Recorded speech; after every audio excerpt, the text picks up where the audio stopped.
first of all, before we get started, I have to tell you, Dad says hi.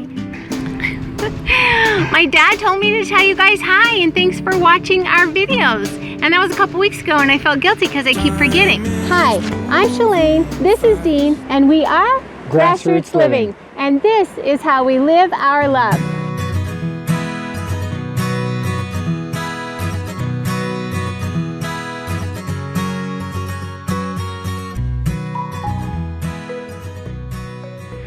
Hi friends, we're so glad that you're with us again today. A couple weeks ago we took you to Maine and we promised that we would be taking you back to Maine, and so today's the day. We had to have lobster in Maine, right? Which we'll talk about. Had to have blueberries, got some blueberry jam, so yeah. And I have to admit, I mean, food is just something that I put in my body to keep myself going. But I would have missed out had I not been married to her, because I experienced things in different types of foods that I would never have. Yeah. I would have just driven right on by, pulled over and got myself a veggie wrap. You know, it doesn't matter to me. You're welcome. Okay, so let's get started. So first of all, we're going to share with you 3 things that you should know before you go to Acadia National Park.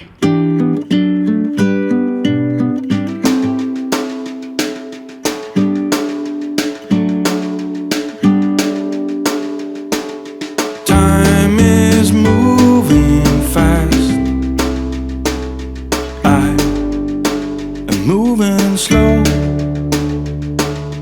all the days that passed had nowhere to go.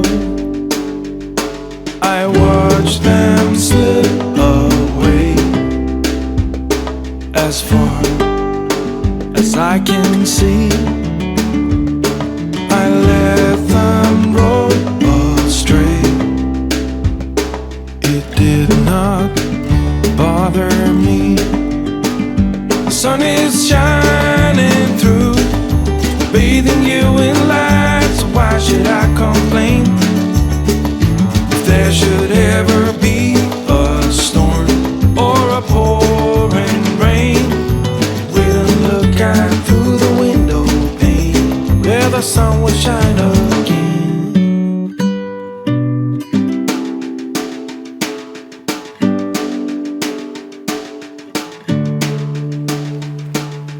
Time is moving still, and you are here with me. Now, before you go to any national park, actually before we go anywhere, but especially national parks, we always really look at the national park website because there's always a long list of things that you should know before you go. We're gonna share 3 that we really kind of they were in our face, right when we went. We were like, oh, okay. So know before you go. So you want to tell them the first one? Okay, first one what we have here is, oh yeah, the crowds. Crazy. Now we went first part of August. I think it was August 1st. We were there, and it was just nuts. I'm so glad we were in a very small truck camper. Right. Otherwise, there's no way you would found parking anywhere in that park. Right, definitely don't. And I don't think you would. I think you would probably know better. Don't plan on hauling your rig. Yeah, we saw a couple people trying it, but we did see sure a couple people stop very many places. But if you can avoid it, this is definitely a park where you're going to want to camp outside or park your rig outside of the park, and then just come in your tow vehicle or your towing vehicle. Or I mean, even with our small truck camper, we were finding it difficult to find places to park. Right, and we can park in anywhere a car can park, we can park. So it was tricky, so keep that in mind. The crowds. Number 2, and it's along the same lines really, to research before you go. And the reason I say that's kind of along the same lines is because it is so crowded that it's not one of those things where you want to just go and be driving down the road. You know, it's a loop, right? In Acadia, the road is a one-way loop. One of the ways of doing them, probably the most popular way.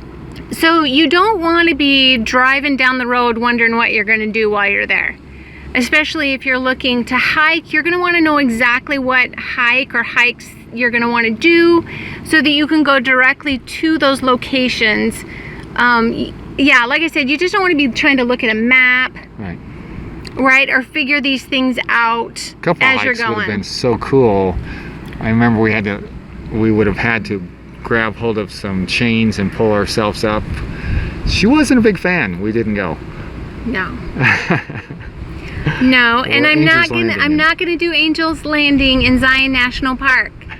Not gonna do it. Okay, so it's crowded. So research before you go and kind of get an idea of what you're going to do so you can have a focus, a purpose. Otherwise, the traffic, if you're trying to make decisions while you're driving in that traffic, is no bueno. Yeah. And number 3 tip for Acadia National Park, and like I said, please be sure you look at their website and look at all of their tips and tricks before you go. But keep in mind that like most national parks, pretty much all national parks, and there's not a ton of places to get food and drinks. Yeah. Right? So take a cooler, kind of get an idea of how long you're going to be in the park, and make sure you have plenty of water and food and snacks, because you're just not going to stop at a McDonald's inside the park. No. I wouldn't want to stop at a McDonald's outside the park if I could. Okay, but yeah, restaurants are not readily available in the park, so make sure you take food and drink, especially if you're going to the beach, anything. You just don't want to get dehydrated and there's just no place to buy water. So, yeah. You know, I didn't even know there was a beach in Acadia. We didn't do the research we should have done before we went. And I had no idea there was going to be a beach. That beach was so crowded. Yeah. There was no way you could even find a place to park. You have to get there early. And you're not supposed to park along the roads, but you'll see. You're going to park along the road. So I'm going to show you some video if I haven't already. Who knows? I haven't put the video together. But I am going to show you a slideshow. Now, the reason I'm telling you this, these are still shots. And the reason I'm telling you is because I love still shots. And a lot of people do. He doesn't love still shots. He just likes the video. So if you're one of those people that doesn't like the still shots, it's 1.5 minutes and you can fast forward.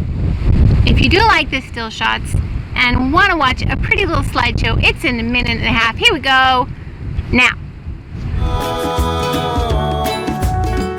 It's a beautiful day.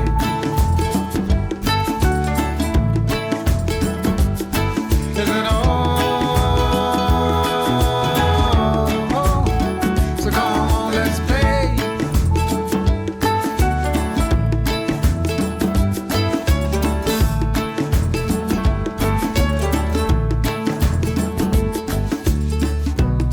Forget the rush, you're in and find a good spot. Sit down and join us as we sing a good song.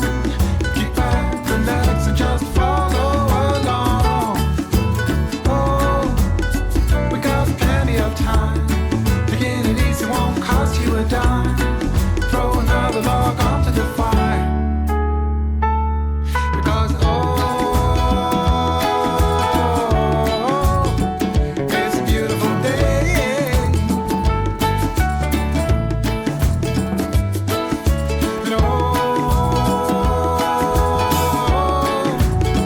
come on, let's play.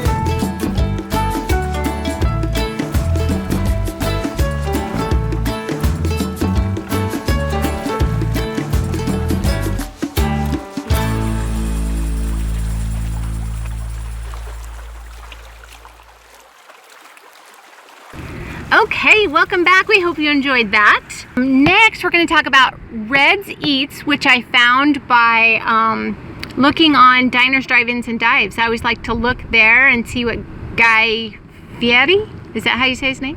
Could be. I don't watch it. I want to see where Guy eats, because that's where I want to go eat. And he ate at Red's Eats. And so we went there. We had never, that I can remember, we had never eaten lobster before. I hadn't, and certainly had never had a lobster roll. As a matter of fact, you'll see in the video, she said, we told her that. The lady that's one of the owners of the restaurant. Yeah, she turns around and she yells back to her staff, "We got lobster virgins here." She said, we've got lobster virgins. So that was fun, and it was fabulous. Did you want to tell them something about Reds, or? It's super expensive. Way more than I'd ever spend on food. We don't spend a lot on food. But, you know, honestly, I'm glad we went. It's, you know what?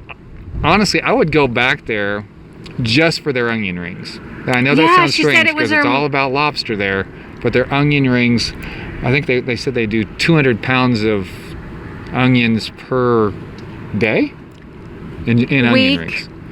I think it was her mom's recipe or grandma's recipe. Absolutely the best onion rings ever. Yeah, no, they were crazy. They were crazy lobster good. rolls were pretty good. Their lobster roll was amazing. And it's worth, you know, like you said, we don't spend a lot of money on food, but we knew in advance what it was going to be, and we were excited to try it anyway. We thought if we only have one lobster roll in our life, we're going to have the best one, right? And it was voted Maine's #1 lobster roll. Like every year. Yeah, So, and it really was a fun experience. The lady that was there, she was fabulous. The food was amazing. It was worth every minute that we had to stand in line, which was a long time. A lot of minutes, even though we went at 4 o'clock. Yeah. It was a long line. Again, look at what's going on with COVID if you're planning on going this I think season. they are open now, but there's like they are 6 foot open. social distance in line. And right next door is some fabulous ice cream. So if you have any room left in your tummy after your fabulous roll, lobster roll. And they pile on this lobster roll. It's not like it's just a tiny little hot dog bun with a couple of lobsters in it. It's a ton. massive. They don't measure, so they just pick it up and fill it. And Yeah. and the butter with was gloves so on. Yeah, the butter was so good there. I know that sounds weird to talk about the butter, but they do get their butter locally. It's real butter. They buy all their stuff locally, so it was fabulous. Go to Red's Eats if you get anywhere near there. What's the name of that place? What's the name of that town? Wiscasset. Wiscasset. You've never had. We have lobster bridges. So we're gonna do a lobster The roll. biggest surprise of your life. I'm excited. So a lobster roll and just a small order of onion rings, and that's it. So when you pick up, remind me to tell you how to do it. Okay. Yes. Right? Well, thank you so much for coming, guys. We're so excited. Awesome. I'm so excited you're here.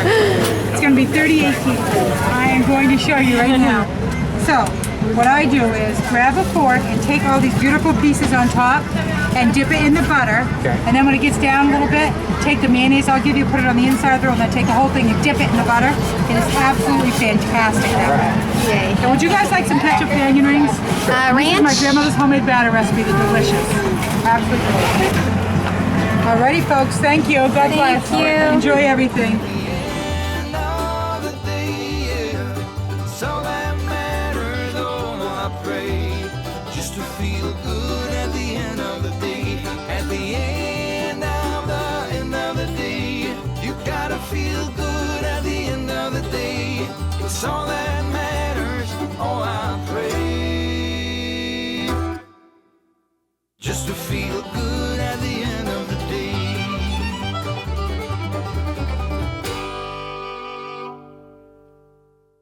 So we took you to Maine, and it was fun, and it was fabulous, and we encourage you to go. What about Brunswick Diner? Brunswick Diner. We did go to Brunswick Diner that literally had the best roast beef I've ever had in my life, which is so weird. I've had a lot of roast beef. I like roast beef sandwiches. That was amazing. And I want to say it's a few miles northeast of Portland, so it's not too far away from Portland if you ever find yourself in that area. So yummy. Yeah, so that one's good too.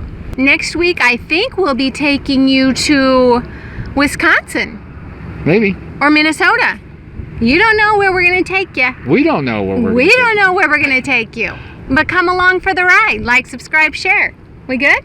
Good. Until next week, this is Grassroots Living, reminding you to get down to the grassroots of what makes you happy and live your love. We're thinking of you. We'll catch you next time. Peace out. Where you will find peace. Take a step into the river. Get down on your knees. Come to the mountain. Well, take it in the view. You will find the life is